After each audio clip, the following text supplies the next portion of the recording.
She looks at you not as you are, but as who she imagines you might become. A fleeting glance, a hesitation in her smile, a pause that feels heavy with unspoken expectation. It's seductive, intoxicating, but it is not recognition. It is projection. The mind's quiet trick, weaving desire from shadow and possibility rather than from the substance of your being. How often do we mistake this for true intimacy, this delicate mirage of connection, this feeling that someone has finally seen us? In the theater of attraction, we are actors on a stage we scarcely understand. Carl Jung spoke of the unconscious as a vast reservoir where projections form silently, shaping our encounters before we even notice. We bring forth our ideal selves, or our feared selves, and someone else, unknowingly, mirrors them back to us. The person before us is not responding to the texture of our reality, but to the patterns of our inner myth. She may glance into your eyes and see courage, tenderness, or ambition. But perhaps those qualities are only reflections of her own longings, her secret narratives about what love, desire, or companionship should be. Visual cues speak the truth our words cannot. A close-up of her eyes, tracing light and shadow across the iris, hints at the world she carries inside herself. A reflection on glass, a ripple across water, a shadow that stretches too long. These are the subtle markers of an interior gaze that interprets, reshapes, and transforms. And beneath it all, a soundtrack of soft piano with the barely perceptible thrum of a heartbeat reminds us that attraction is not merely conscious, it is primal, immediate, and vulnerable. We think we are recognized, yet recognition is rare. Most often, we are admired for potential, for the echo of qualities projected upon us. And when the mirror finally fades, when the gaze shifts, we are left wondering whether we were ever truly known, or simply imagined. Sometimes, the most intimate attention we receive is only a shadow of someone else's longing. Jung might describe this as a necessary stage in the unfolding of consciousness, the collision of self and other through the veil of projection. It is not inherently deceptive, it is human. But to navigate it wisely, to distinguish the real from the imagined, requires observation, patience, and the courage to confront our own illusions. And within this quiet, uneasy tension lies the threshold of a deeper understanding, one that will beckon us into questions of desire, authenticity, and the fragile architecture of human connection. If in the first part we glimpsed the mirror of projection, now we turn inward, into the shadowed chambers of the psyche, where the animus resides. Jung described the animus as the inner masculine image within a woman, a force that shapes desire, judgment, and attraction. It is not merely an idea, it is a living presence, an internal actor guiding responses, coloring perceptions, and sometimes orchestrating choices with imperious authority. When fully developed, it can inspire strength, discernment, and partnership. But when immature, it becomes tyrannical, a phantom puppeteer, dictating emotional scripts that often lead to heartbreak. An undeveloped animus can push a woman toward men who are thrilling yet unavailable, dangerous yet compelling, while overlooking those who might offer steadiness, respect, or genuine care. It is not malice. It is the psyche seeking its own reflection, projecting inner conflicts onto the external world. Imagine a split screen. On one side, the unconscious animus whispers its desires, guiding eyes toward charisma, danger, rebellion. On the other, reality waits quietly, ignored, uncelebrated. Strings swell in the background, intensifying the sense that these forces are alive, subtle, almost theatrical in their manipulation. And then silence falls, brief but piercing, as if the psyche itself is holding its breath, waiting for recognition. The imagery of masks is apt here. Each encounter, each choice, is a performance staged by the animus. Sometimes it is seductive, sometimes cruel. Women may find themselves drawn to partners who mirror unresolved tensions within themselves, reenacting dramas from the past, chasing shadows that will never satisfy. And yet, this pattern is not condemnation. It is a call to awareness. To recognize the animus is to glimpse the hidden architecture of desire, the quiet tyrant that has been shaping lives unseen. As we trace these inner dynamics, the question emerges, how much of attraction is truly about the other person, and how much is a dialogue with our own psyche? The animus is both guide and obstacle, muse and challenge, a reminder that intimacy is never simple. We are often drawn not to who is good for us, but to the echoes of our own unfinished stories. And if projection created the illusion of being seen, the animus now reveals the deeper mechanics behind our choices, setting the stage for the tension between desire and discernment that will define the next chapter of our relational journey. He believes that desire equals understanding, that the fire in her eyes, the longing in her voice, somehow means she has seen him. Not the projection of who she hopes he is, not the echo of her own stories, but the raw, unvarnished man behind the mask. And yet, desire is a fickle witness. It applauds performance, not authenticity. The moment he realizes he has been playing a part, the illusion cracks, leaving both sides restless, disoriented, seeking the next act. Imagine a theater empty except for scattered props and fading footlights. Each smile, each compliment, each fleeting touch becomes part of a script he never wrote but must follow. Casting decisions are made silently, unconsciously. He is chosen not for who he is, but for the roles he can perform. The strong one, the charming one, the rebellious one. And when the performance falters, the applause dies, masks slip, revealing the void beneath. Someone new steps forward, and the cycle begins again. Replacement is not always cruel, it is inevitable. The psyche seeks the story it was already telling before he arrived. There's a bitter awakening here. The man who confuses being desired with being known is trapped in repetition. He learns to anticipate the unspoken expectations, to shape himself into someone else's inner fantasy. It feels seductive at first. Validation, attention, thrill. But it leaves him hollow, questioning whether he is loved or merely tolerated as a mirror of someone else's imagination. Each encounter becomes rehearsal, each relationship, a fragile set of cues and reactions, rehearsed and repeated. And yet, recognition, the rare, honest kind, remains elusive, glimpsed only in moments of unguarded vulnerability, before the mask must be donned again. Visual cues tell the story as vividly as words. A mask drops to the stage. Echoing footsteps follow in empty corridors. Distant applause fades into silence. The theater is both literal and metaphorical, a place of performance, of longing, of impermanent connection. And the realization, once bitter, can be liberating. Understanding the performance trap is the first step toward reclaiming authenticity. Being desired is not the same as being known, yet we act as if it is the measure of our worth.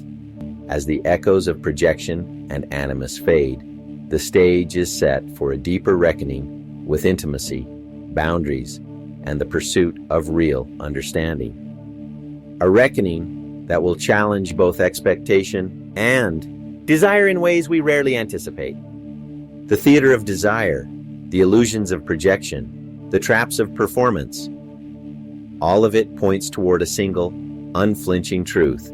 The only way out is within. Jung called this journey individuation, the lifelong process of becoming whole within yourself.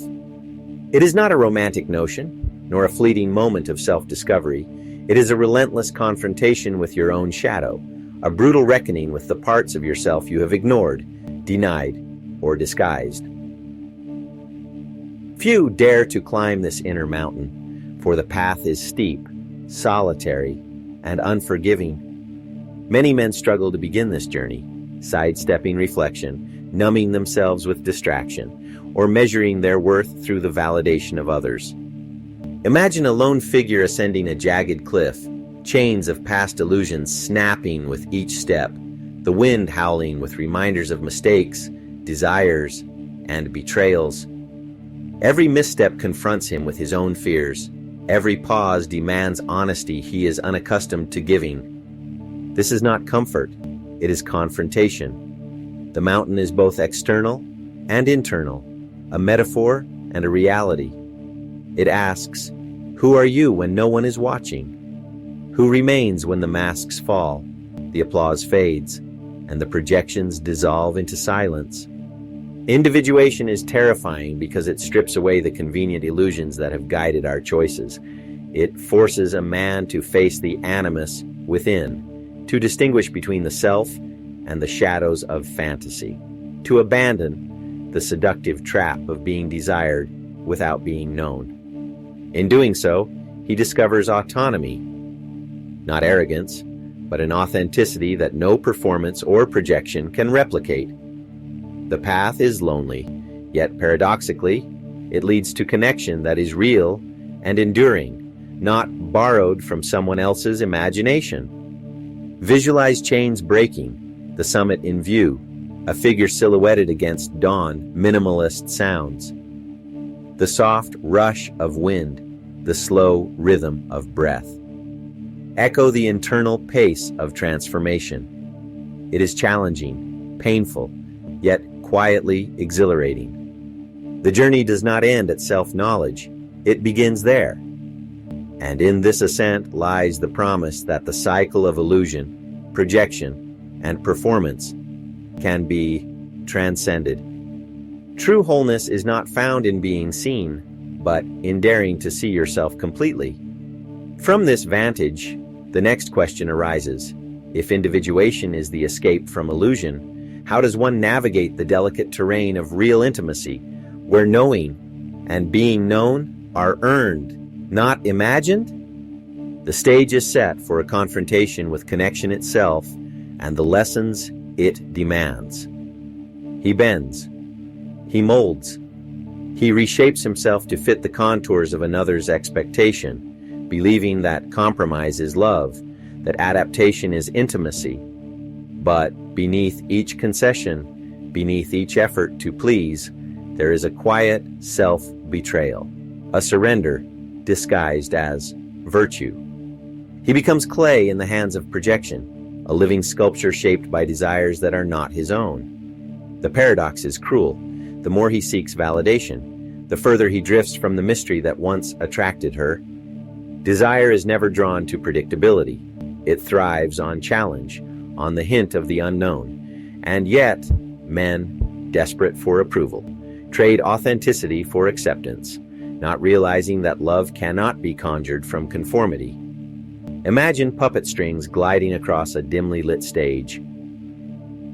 Every nod, every smile, every carefully measured word is a motion pulled from above, orchestrated by an unseen hand. The projection of someone else's fantasies.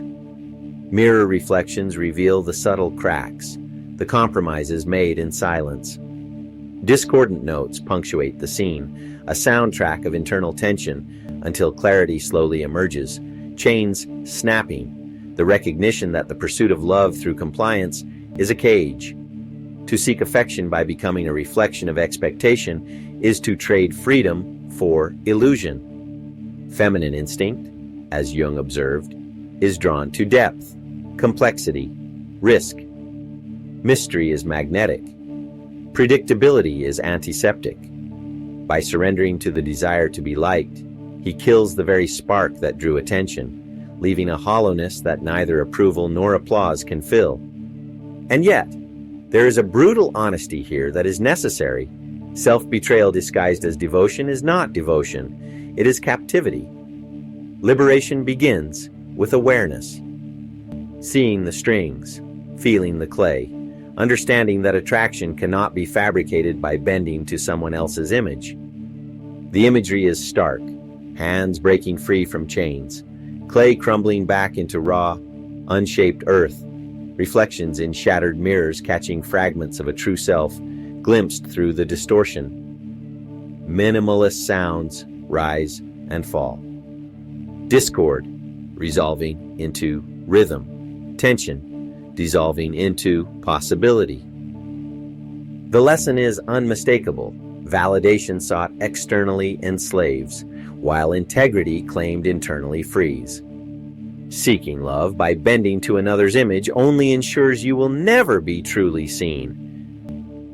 From this realization, the next stage emerges. A confrontation not only with desire and projection, but with the difficult art of embodying authenticity, the courage to attract through presence rather than performance. The journey toward freedom and genuine connection begins here, on the edge of self-awareness. Individuation is not for the faint-hearted.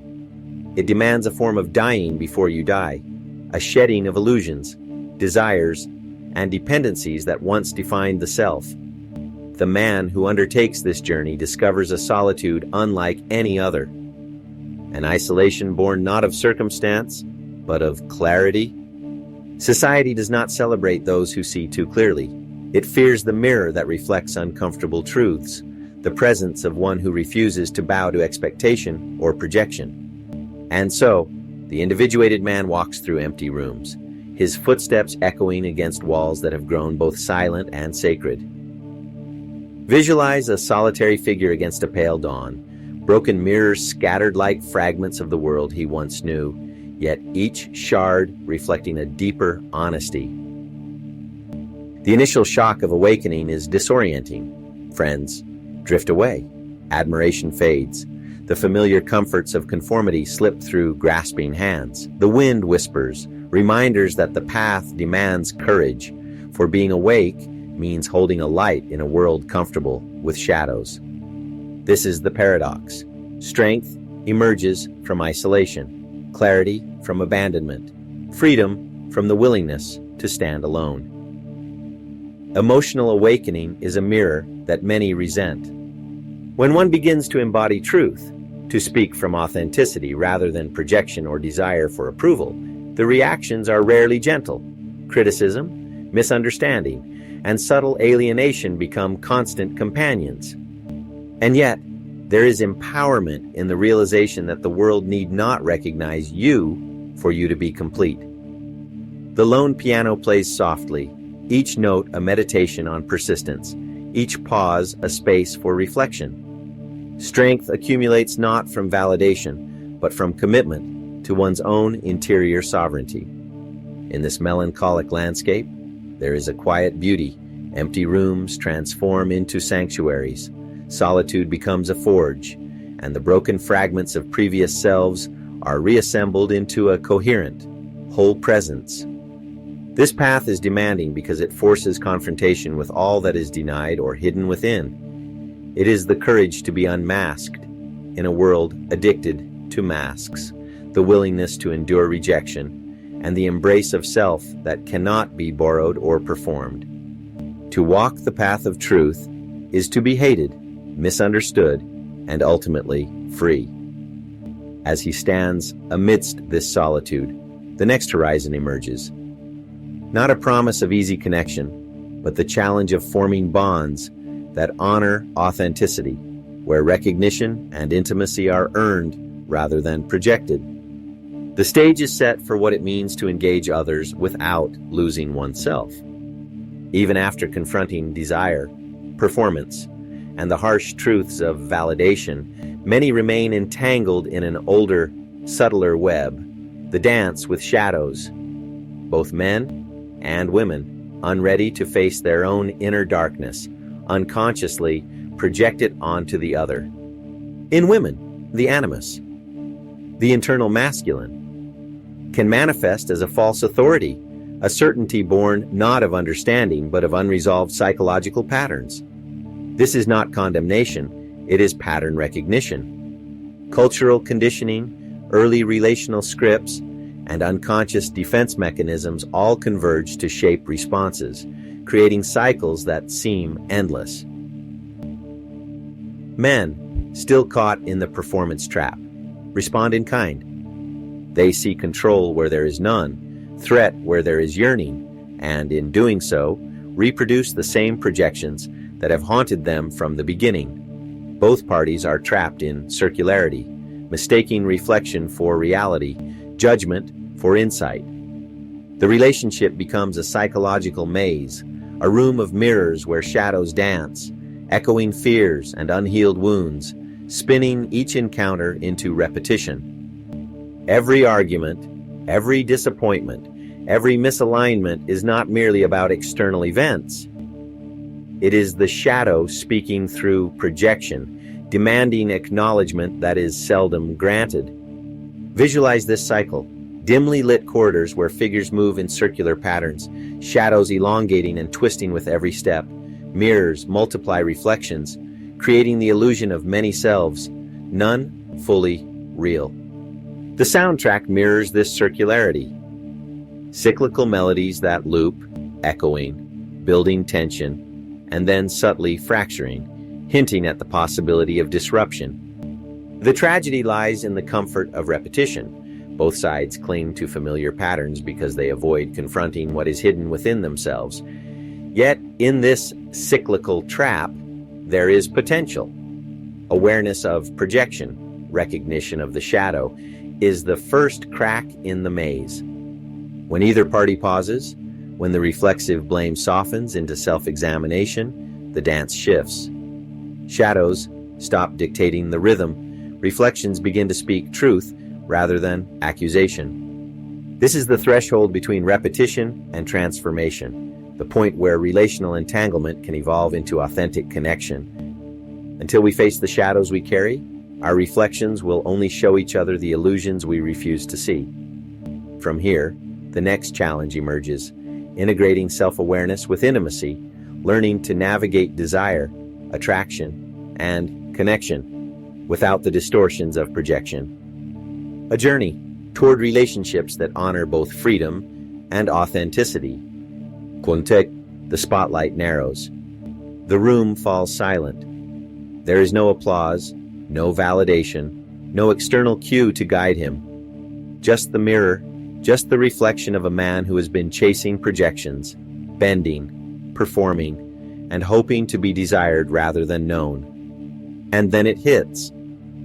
A revelation as terrifying as it is liberating. You are not a victim. You are a volunteer. Every compromise, every pursuit of approval, every submission to someone else's projection was chosen, consciously or unconsciously. What if the cycle you blame others for is the one you have been cultivating all along? The question is almost unbearable. What if I am the one responsible for this pattern? Visualize a man staring into the glass, masks falling like petals around him, the layers of illusion disintegrating under the intensity of recognition. The silence stretches, taut, with accountability, until a single bell resonates, marking the rupture between illusion and truth. The terror is sharp because it is final. No one else holds the strings. No one else choreographs the drama. Responsibility is not consolation. It is confrontation. It forces the recognition that attraction, desire, and relational outcomes are entwined with choices, patterns, and unexamined impulses. This is the moment of breakthrough.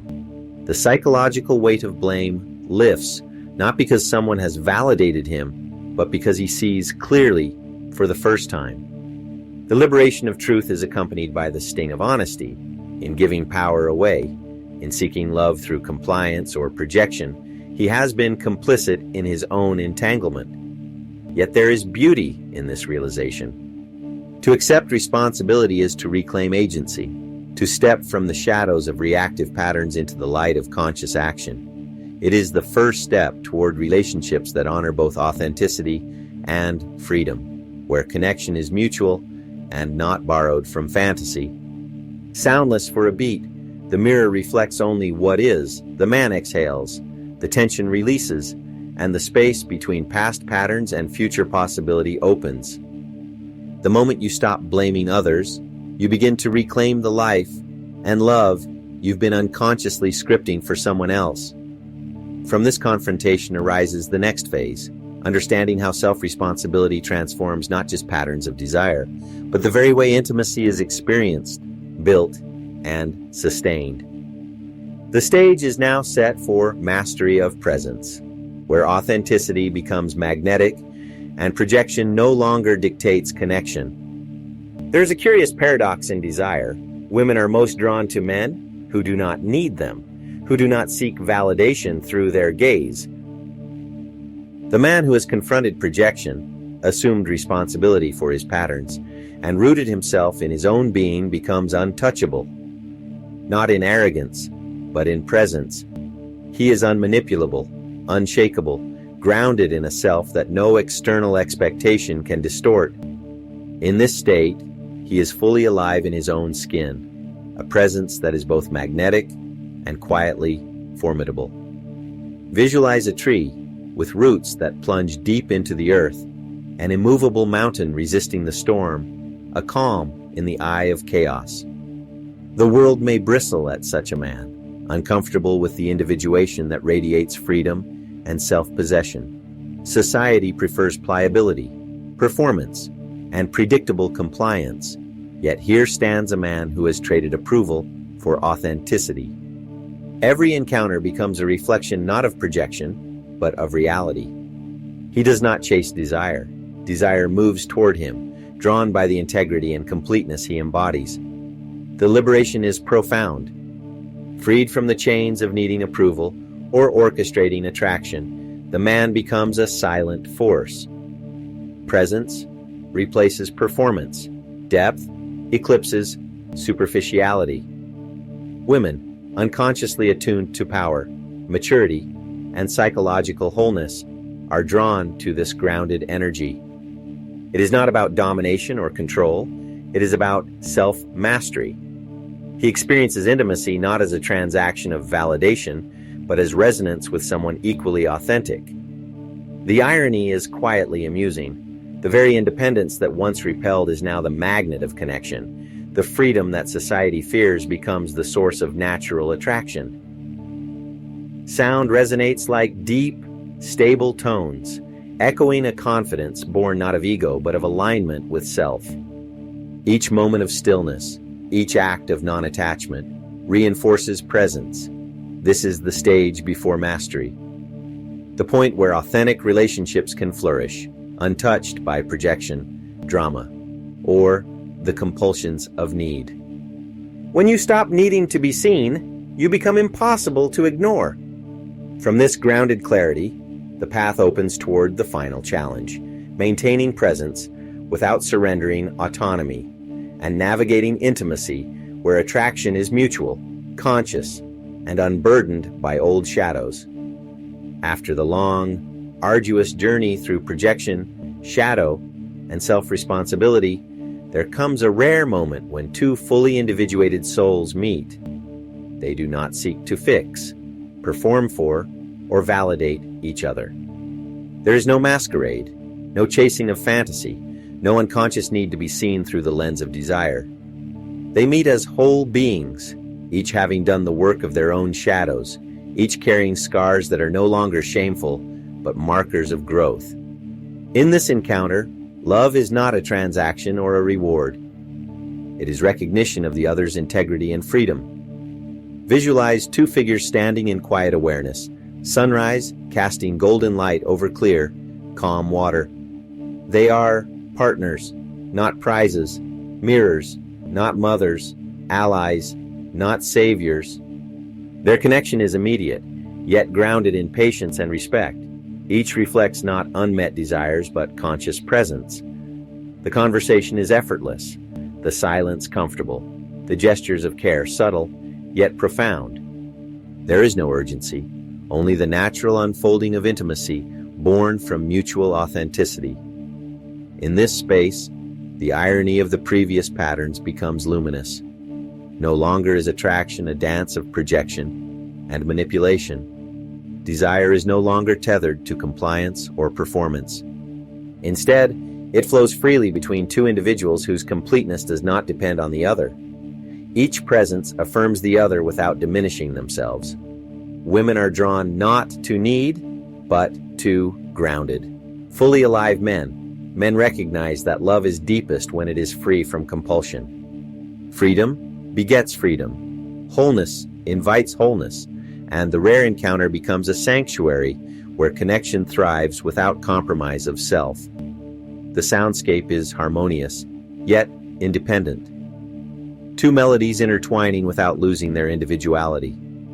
Each heartbeat is a quiet echo of alignment, each glance a mirror of conscious engagement. Here, love is simultaneously exhilarating and serene, powerful and gentle. True intimacy is born when two complete beings meet, unshaken by expectation, unbound by need. It is the culmination, yet not an ending. From this rare encounter, the lessons ripple outward, reminding us that the path of individuation, responsibility, and presence is not just personal liberation, but the foundation for authentic relational resonance. The journey continues, but now with the knowledge that love can exist as it was always meant to, free, conscious, and profoundly alive. There is a final, unyielding truth that Jung lays bare. Every man who refuses to confront himself, who continues to project his unresolved shadows onto others, risks becoming a slave, not to circumstance, not to women or society, but to the invisible chains of his own unconscious mind. These chains are forged in avoidance, in the comfort of blame, in the illusion that desire and validation can fill what only self-knowledge can. The haunting question arises, will you continue to wander, a puppet, dancing to the projections of others, or will you turn inward and face yourself with uncompromising honesty? Visualize a man standing at a crossroads. One path is crowded, bright, familiar, but it leads to repetition, to compromise, to a lifetime of chasing projections. The other is narrow, shadowed, demanding courage, but it rises toward dawn, toward clarity, toward liberation. This is not a metaphor for escape. It is a call to action, a confrontation with reality itself. Every step inward is a refusal to remain a victim. Every moment of awareness is a claim to your own life. The challenge is stark. Do you blame or do you own? Do you allow the same patterns to dictate your existence, or do you become the conscious architect of your choices? The weight of this realization is both terrifying and liberating. For the man who dares to choose himself, life no longer depends on the fleeting whims of attraction or the illusory approval of others. He becomes grounded, unmanipulable, fully alive in his own skin. He discovers that authenticity is magnetic, that freedom begets connection rather than demand, that truth, no matter how isolating, is the only path to meaningful love. Every chain you see in others begins as a shadow you refuse to face within yourself. As the dawn breaks over the horizon, light spills across the path of possibility. The choice is yours. Remain shackled by unconscious patterns, or step into the discipline, discomfort, and profound liberation of self-responsibility. This is more than psychological insight. It is a summons to live awake, to act consciously, to honor the potential within you. And if you carry this message forward, share it. Let it resonate.